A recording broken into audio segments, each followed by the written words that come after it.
ಪೆಹಲ್ಗಾಮ್‌ನಲ್ಲಿ ಉಗ್ರರ ದಾಳಿಗೆ ಅಮಾಯಕ 26 ಜನರನ್ನ ಉಗ್ರರು ಬಲಿ ಪಡೆದರು. ಅದಕ್ಕೆ ಪ್ರತೀಕಾರವಾಗಿ ಈಗ ಭಾರತ ಪಾಕಿಸ್ತಾನದ ಉಗ್ರರ ಮೇಲೆ, ಅವರ ನೆಲೆಗಳ ಮೇಲೆ ದಾಳಿಯನ್ನ ಮಾಡಿ ಯಶಸ್ವಿ ಕಾರ್ಯಾಚರಣೆಯನ್ನು ಕೂಡ ಮಾಡಲಾಗ್ತಿದೆ. ಆದರೆ ಇದೇ ಹಿಂದೆ ಸುಮಾರು 2006ರಲ್ಲಿ ಏನು ಉಗ್ರರ ದಾಳಿಗೆ 30 ಗುಂಡುಗಳು ಹೊಕ್ಕುವ ಬದುಕುಳಿದಂಥ ಏನು ಯೋಧರೊಬ್ಬರು ಈಗ ನಮ್ಮ ಜೊತೆಗೆ ಇದ್ದಾರೆ. ಅವರನ್ನ ಕೂಡ ನಾನು ಮಾತಾಡ್ಸ್ತೇನೆ. ಪ್ರಮುಖವಾಗಿ ಯೋಧ ಪ್ರಕಾಶ್ ಪಾಟೀಲ್ ಅನ್ನೋರು ನಮ್ಮ ಜೊತೆಗಿದ್ದಾರೆ. ಭಾರತೀಯ ಸೇನೆ ಬಲ ಹಿಂದೆ ಹೇಗಿತ್ತು ಮತ್ತು ಅವಾಗಿನ ಸೌಲಭ್ಯಗಳು ಹೇಗಿದ್ದು ಮತ್ತು ಅವಾಗೆ ಆ ಒಂದು ಸಂದರ್ಭದಲ್ಲಿ ಉಗ್ರರ ಉಪ್ಪಟಳ ಹೇಗಿತ್ತು ಮತ್ತು ಈಗಿರುವಂಥ ಸೇನೆ ಬಲದ ಬಗ್ಗೆ ಸಂಪೂರ್ಣವಾಗಿ ಅವರನ್ನು ಕೂಡ ನಾನು ಮಾತಾಡ್ತೀನಿ. ಸರ್, ಮೊದಲನೇದಾಗಿ ತಮ್ಮ ಯಾವಾಗ ನೀವು ಸೇವೆಯನ್ನು ಆರಂಭ ಮಾಡಿದ್ರಿ, ಎಲ್ಲಿಂದ ಸೇವೆಯನ್ನು ಆರಂಭ ಮಾಡಿದ್ರಿ? ನಾನು 1988ರಲ್ಲಿ ಭರ್ತಿಯಾಗಿದ್ದೆ. ಭರ್ತಿ ಆದ ನಂತರ ಮರಾಠ ಸೆಂಟ್ರದಲ್ಲಿ ಟ್ರೈನಿಂಗ್ ಮಾಡಿ ಅಲ್ಲಿಂದ ನಾನು 1 ವರ್ಷ ಟ್ರೈನಿಂಗ್ ಆದ ನಂತರ ಕಾಶ್ಮೀರದಲ್ಲಿ ಪೋಸ್ಟಿಂಗ್ ಹೋದೆ. 9 ಮರಾಠದಲ್ಲಿ ಅಲ್ಲಿಂದ ನಾವು ಡ್ಯೂಟಿ ಮಾಡ್ಕೊಂಡು ಅಲ್ಲಿ 3 ವರ್ಷ ಮಾಡ್ಕೊಂಡು ಅಲ್ಲಿಂದ ಮುಂದೆ ನಾವು ಪಠಾನ್ಕೋಟ್ ಬಂದೀವಿ. ಪಠಾನ್ಕೋಟದಿಂದ ನಾವು ವಾಪಸ್ ಸಿಕ್ಕಿಂ ಏರಿಯಾದಾಗ ಹೋದ್ವಿ. ಸಿಕ್ಕಿಂದಿಂದ ನಾವು ಗುಜರಾತ್ ಬಂದೀವಿ. ಗುಜರಾತ್ದಿಂದ ಮತ್ತು ವಾಪಸ್ ಜಮ್ಮು ಆ್ಯಂಡ್ ಕಾಶ್ಮೀರದಲ್ಲಿ ಡ್ಯೂಟಿ ಹೋದೆ. ಜಮ್ಮು ಆ್ಯಂಡ್ ಕಾಶ್ಮೀರದಲ್ಲಿ ಹೋದಾಗ 41 RLದಲ್ಲಿ ನಾ ಪೋಸ್ಟಿಂಗ್ ಹೋಗಿದ್ದೆ 2006ರಲ್ಲಿ. ಆ ಟೈಮ್ದಲ್ಲಿ ಒಂದು ಅಚಾನಕ್ ಆಪರೇಷನ್ಗಳು ಚಾಲೂ ಇರ್ತಿದ್ವಿ. ಆಪರೇಷನ್ದಲ್ಲಿ ನಾನು ಅಚಾನಕ್ ಒಂದು ಫೈರಿಂಗ್ದಲ್ಲಿ ಸುಮಾರು ರಾತ್ರಿ 1 ಗಂಟೆ ಸುಮಾರು ನನ್ನ ಮೇಲೆ ಫೈರ್ ಆಗಿತ್ತು. ಆ ಫೈರಿಂಗ್ದಲ್ಲಿ ಪೂರ ಬಾಡಿಗೆ ನಂಗೆ 30 ಗುಂಡು ಹತ್ತಿದ್ವಿ. ಆ ಗುಂಡಿನ ದಾಳಿದಲ್ಲಿ ನಂದು ಬಲಗೈ ಜಾಗದ ಮೇಲೆ ಕಟ್ಟಾಗಿತ್ತು, ಸ್ವಲ್ಪ ತಗಲು ಉಳಿದಿತ್ತದು. ಅದ ನಂತರ ಎದೆದಿಂದ ಗೋಳೆ ನನ್ನ ಬೆನ್ನಿಂದ ಪಾಸ್ ಆಗಿತ್ತು. ಹೊಟ್ಟೆದಿಂದ ರೈಟ್ ಸೈಡಿಂದ ಲೆಫ್ಟ್ ಸೈಡಿಂದ ಗೋಳೆ ಹೊರಗೆ ಬಿದ್ದಿದ್ದು. ಅಂದ್ರೆ ಹೊಟ್ಟೆನ ಕಳ್ಳೆಲ್ಲನೂ ಹೊರಗೆ ಬಿದ್ದಿತ್ತು. ಅದು ಇವು ಹೊರಗಡೆ ಎಲ್ಲ ಒಳಗೆ ಕಟ್ಟಾಗಿ ಹೊಟ್ಟೆಗೆ ಬಂದು ಇಲ್ಲಿಂದ ಪಾಸಾಗಿ ಹೋಗಿತ್ತು. ಆದ್ರೆ ಗುಂಡು ನೋಡು ದೇವ್ರು ಉಳ್ಸಾವಿದ್ದಾನೆ. ಇಲ್ಲಿಂದ ಎದೆದಿಂದ ಗುಂಡು ಹತ್ತಿದ್ದು ಟರ್ನ್ ಆಗಿ ಹೊಟ್ಟೆದಿಂದ ಹೊರಗೆ ಬಂದು, ಆದರೆ ಒಂದು ಗೋಳೆ ನನ್ನ ಹಾರ್ಟ್ಗೆ ಬಂದಿಲ್ಲ. ಪಾಸಾದ ಕೈಗೆ ಹತ್ತಿ ಕೈದಿಂದ ಪಾಸಾಗಿ ಹೊರಗೆ ಬಿದ್ದಿದ್ದು, ಹೊಟ್ಟೆನ ಕಳೆಲ್ಲ ಹೊರಗೆ ಬಿದ್ದಿದ್ದು.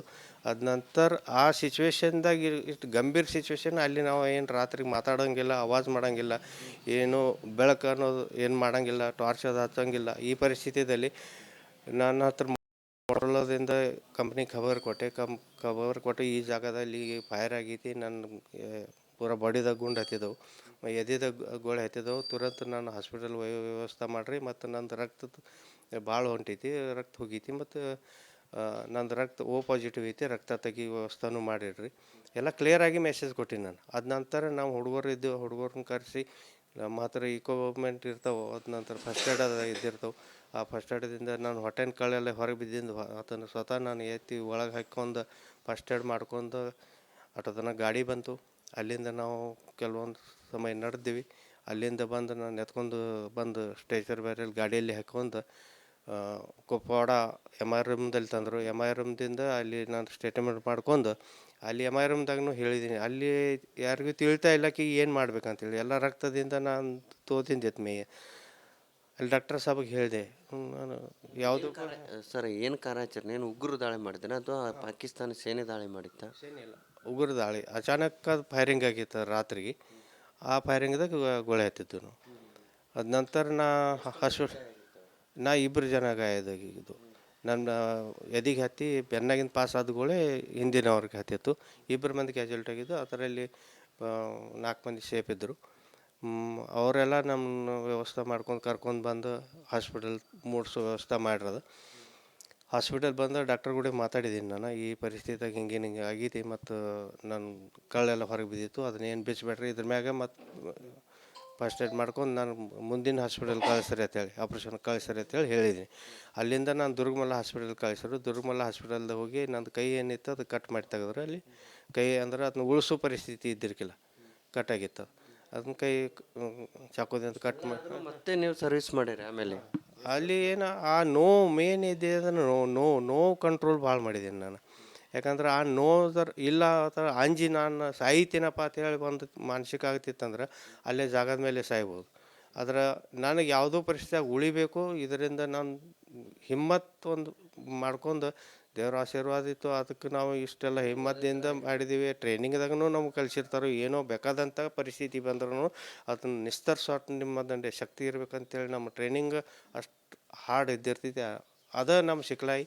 ಅದರಿಂದ ನಾವು ಒಂದು ಹಿಮ್ಮತದಿಂದ ಅಲ್ಲಿಂದ ಉಳ್ಕೊಂಡು ಬಂದೀವಿ. ಅದ ನಂತರ ಕುಪ್ವಾಡದಿಂದ ದುರ್ಗಮಲ ಹಾಸ್ಪಿಟಲ್ದಿಂದ ನಾವು ಉಧಂಪುರ ಹಾಸ್ಪಿಟಲ್ ಹೋದ್ವಿ. ಉಧಂಪುರ ಹಾಸ್ಪಿಟಲ್ದಲ್ಲಿ ನಂದು ಆಪರೇಷನ್ ಅದ ಚಾಲೂ ಆಯಿತು. ಆಪರೇಷನ್ ಆಗೋಕ್ಕಿಂತ ಮೊದಲು ನಾ ಡಾಕ್ಟರ್ ಕೂಡ ಮಾತಾಡಿದ್ದೀನಿ कि डॉक्टर साहब आप कुछ भी करो लेकिन मुझे बचाना है. ಹಿಂದೆ ಹಿಂದೆ ಕೂಡ ಉಗ್ರ ದಾಳಿ ಆಗ್ತಿತ್ತು, ಈಗೂ ಕೂಡ ಆಗ್ತಿದೆ. ಭಾರತ ಕೂಡ ಪ್ರತೀಕಾರವನ್ನು ತೀರಿಸ್ಕೊಳ್ತಾ ಇದೆ. ಆಗಿನ ಸಂದರ್ಭಕ್ಕೆ ಈಗಿನ ಸಂದರ್ಭಕ್ಕೆ ಏನು ವ್ಯತ್ಯಾಸ? ಮೊದಲು ಆರ್ಮಿಗೆ ಅಷ್ಟೊಂದು ಸಪೋರ್ಟ್, ಆರ್ಮಿ ಕ್ಲಿಯರ್ ಕಟ್ಲಿ ಹುಕುಮ್ ಇದ್ದಿರ್ಕಿಲ್ಲ. ಯಾವುದು ಡಿಸಿಷನ್ ತೊಗೋಬೇಕಾದ್ರೆ ಪರ್ಮಿಷನ್ ಗೌರ್ಮೆಂಟ್ದಿಂದ ತೊಗೋಬೇಕಾಗ್ತಿತ್ತು. ಅದಲ್ದ ಇಕ್ವಿಪ್ಮೆಂಟ್ಸ್ ಇಲ್ಲ ಅಲ್ಲಿ. ಪಾಕಿಸ್ತಾನದಿಂದ ಅವ್ರು ಗ್ರೂಪ್ ಆಗಿ ಬಂದು ಟೆರರಿಸ್ಟ್ ಬರ್ತಿರು. ಆದ್ರೆ ಅವ್ರನ್ನ ಹಿಂತಿರುಗಿಸಿ ಅವ್ರನ್ನ ಫೈರಿಂಗ್ ಮಾಡಿಸಿ ಮಾಡ್ಬೇಕನ್ನೋ ಅಷ್ಟು ಇಕ್ವಿಪ್ಮೆಂಟ್ನು ನಮ್ಮ ಹತ್ರ ಇದ್ದಿರ್ಕಿಲ್ಲ. ಇಂಥ ಎಲ್ಲ ಸಿಚುವೇಶನ್ ಇದ್ದು. ಆದ್ರೆ ಕೆಲವರು ಹುಕುಮ್ನೂ ಇದ್ದಿರ್ಕಿಲ್ಲ. ಹಾಂ, ಅವ್ರಿಗೆ ಹೊಡಿಬೇಕಾದ್ರೆ ನಾವು ಪರ್ಮಿಷನ್ ತೊಗೋಬೇಕಾಗ್ತಿತ್ತು. ಇಂಥ ಪರಿಸ್ಥಿತಿಗಳೆಲ್ಲ ಮೊದಲಿದ್ದು. ಆದರೆ ಈಗಿನ ಪರಿಸ್ಥಿತಿ ಹೆಂಗೆ, ಮೊದಲಿನ ಪರಿಸ್ಥಿತಿ ಮತ್ತು ಈಗಿನ ಪರಿಸ್ಥಿತಿ ಭಾಳಷ್ಟು ವ್ಯತ್ಯಾಸ ಇದೆ. ಈಗ ಗೌರ್ಮೆಂಟ್ ಸಾಕಷ್ಟು ಆರ್ಮಿಗೆ ಆರ್ಡರ್ ಕೊಟ್ಟು ಬಿಟ್ಟಿದ್ದಾರೆ. ನೀವು ಡ್ಯೂಟಿ ಮ್ಯಾಗಿದ್ದೀರಿ, ನಿಮ್ಮ ಡಿಸಿಷನ್ ನಿಮ್ಮ ಕೈಯಾಗಿದೆ, ಯಾರಿಗೇನು ಕೇಳೋದು ಜರುತ್ತಿಲ್ಲ. ಹುಕುಮ್ ನಿಮಗೇನೋ ಡೌಟ್ ಎಲ್ಲಿ ಬಂದಿರ್ತೈತಿ ಅದನ್ನು ಕ್ಲಿಯರ್ ಮಾಡಿರಿ. ಆ ಟಾರ್ಗೆಟ್ ತಂತ್ರಜ್ಞಾನ ಕೂಡ ಬಂದಿದೆ. ಒಳ್ಳೆ ಇಕ್ವಿಪ್ಮೆಂಟ್ಸ್ ಬಂದವು, ಒಳ್ಳೆ ಹತ್ಯಾರ ಬಂದವು, ದೊಡ್ಡ ಹತ್ಯಾರಗಳು ಬಂದವು. ಅದಲ್ದ ಸಪೋರ್ಟ್ ಆರ್ಮಿಗೆ ಸಾಕಷ್ಟು ಈಗ ಸಿಗ್ತಾಯಿದೆ. ಹಿಂಗೆ ಆರ್ಮಿಗೆ ಸಪೋರ್ಟ್ ಆದ್ರೆ ಆರ್ಮಿ ವ್ಯವಸ್ಥಿತ ಕೆಲಸ ಮಾಡ್ಬೋದು. ಮತ್ತು ನಮ್ಮ ಆರ್ಮಿ, ಇಂಡಿಯನ್ ಆರ್ಮಿ ಭಯಂಕರ ಸ್ಟ್ರಾಂಗ್ ಇದೆ. ಅದರ ಮೊದಲ ನಮಗೆ ಸಪೋರ್ಟ್ ಇಲ್ಲ ಆದ ಕಾರಣ ಇಷ್ಟೊಂದೆಲ್ಲ ದಾಳಿ ಹಾಕ್ಕೋತ ಬಂದೆವು. ಈಗ ಈ ರೀತಿ ಗಟ್ಟಿ ನಿರ್ಧಾರ ಆಗಿದ್ರೆ ಈ ರೀತಿ ಉಗ್ರಗಾಮಿಗಳ ಮುಂದುವರಿತಾ ಇರಲಿಲ್ಲ ಅಂತೀರಿ? ಮೊದಲೇ ಇದನ್ನ ನಾವು ಕ್ಲಿಯರ್ ಮಾಡಿ ಉಗ್ರಗಳ ಬದಲು ನಾವು ಡಿಸಿಷನ್ ಮೊದಲು ಕ್ಲಿಯರ್ ಆಗಿ ತೊಗೋತಿತ್ತಂದ್ರೆ ಇಷ್ಟೊಂದು ನುಸ್ಕಾನ್ ಆಗಲಿ. ಈ ಮೇಲೆ ಎಲ್ಲಿಯಾದ್ರೆ ಇಂಡಿಯಾದಲ್ಲಿ ಎಲ್ಲಿಯೂ ಅಚಾನಕ್ ಹಮ್ಲ ಮಾಡ್ತಾರೆ. ಆ ಹಮ್ಲ ಆಗ್ತಾ ಇಲ್ಲ. ಮೊದಲೇ ಇವೆಲ್ಲ ಕ್ಲಿಯರ್ ಮಾಡಬೇಕಾಗಿತ್ತು, ಆದರೆ ಆಗಿಲ್ಲ. ಆದ್ರೂ ಈಗ ಸಿವಿಲ್ ಜನತಾನೂ ಆಗಲಿ, ಯಾವ ಡಿಫೆನ್ಸ್ ಆಗಲಿ ಅದಕ್ಕೆ ಸಪೋರ್ಟ್ ಮಾಡಬೇಕು. ಗೌರ್ಮೆಂಟ್ ಈಗೇನು ಸಪೋರ್ಟ್ ಮಾಡ್ಕದೈತಿ, ಗೌರ್ಮೆಂಟ್ಗೂ ಜನತಾ ಸಪೋರ್ಟ್ ಮಾಡಬೇಕು. ಒಂದು ಆಗಬೇಕು. ನಾವು ಇಲ್ಲೇ ಬಡ್ದಾಡಬಾರ್ದು, ನಮ್ಮ ಒಳಗೆ ಬಡ್ದಾಡ್ರೆ ಸಾಯಬಾರ್ದು. ನಾವು ದೇಶದ ಬದ್ದಲ್ಲಿ ನಮ್ಗೆ ಹಿಮ್ಮತ್ ಬೇಕು, ನಾವು ದೇಶ ಬದ್ದಲ್ಲಿ ನಮ್ಗೆ ಹೆಮ್ಮೆ ಬೇಕು. ನಮ್ಮ ದೇಶ ರಕ್ಷಣೆ ಮೊದಲು, ಆಮೇಲೆ ಬಾಕಿದ್ದಿಲ್ಲ. ಅದರ ಮೇನ್ ಇರೋದು ನಮ್ಮ ದೇಶ ರಕ್ಷಣೆ. ದೇಶ ಸರಿ ಇತ್ರನ ನಾವೆಲ್ಲ ಸೇಫ್ ಸರಿ. ಅದಕ್ಕೆ ಎಲ್ಲರೂ ಪಡೆದ್ರು ಸರ್. ಮೊನ್ನೆ 26 ಜನ ಬಲಿ ಪಡೆದ್ರು. ಭಾರತ ಕೂಡ ಪಾಕಿಸ್ತಾನ ಎಷ್ಟೇ ದಾಳಿ ಮಾಡಿದ್ರು ಅದನ್ನು ಹೊಡೆದು ಉಳಿಸ್ತಾ ಇದೆ. ನಮ್ಮ ಆರ್ಮಿಗೆ ಮೇನ್ ಆರ್ಡರ್ ಬೇಕು. ಆರ್ಡರ್ ವ್ಯವಸ್ಥಿತ ಕ್ಲಿಯರ್ ಕಟ್ಟಾಗಿ ಸಿಕ್ತಂದ್ರೆ ಎಷ್ಟೋ ಅವ್ರು ಎಲ್ಲಿಯೂ ದಾಳಿ ಮಾಡಲಿ ಅದ್ರ ಒಂದ್ರ ಬದಲ 10 ತೆಗಿತಾರೆ. ಅಷ್ಟು ಹಿಮ್ಮತ್ ಆರ್ಮಿದಲ್ಲಿದೆ. ಆರ್ಮಿಗೆ ಈ ಸಲ ಆರ್ಡರ್ ಕ್ಲಿಯರ್ ಕಟ್ ಸಿಕ್ಕಿತ್ತು, ನಾವು ಬಿಡೋದಿಲ್ಲ ಅಂಥೇಳಿ. ಮತ್ತೊಂದು ಇದು ಆಪರೇಷನ್ ಸಿಂಧೂರ್ ಹಿಡ್ಕೊಂದು ಹೆಸರು ಅಂದ್ರೆ ನೋಡಿ ಮುಖ್ಯ. ಆ ಆ ಹುಡುಗಿಯರಿರಲಿ, ಆ ಮಕ್ಕಳಿರಲಿ, ಅಥವಾ ಅವ್ರ ಹೆಂಡತಿ ಅವ್ರ ಸಿಂಧೂರ್ ಅಂದ್ರೆ ಕುಂಕುಮ ಅವ್ರ ಮುಂದನ ನಾಶ ಮಾಡಿದಾರೆ. ಅವ್ರ ಹೆಣ್ಮಕ್ಳ ಮುಂದನ ಅವ್ರು ಸಾಯಿಸಿದಾರೆ.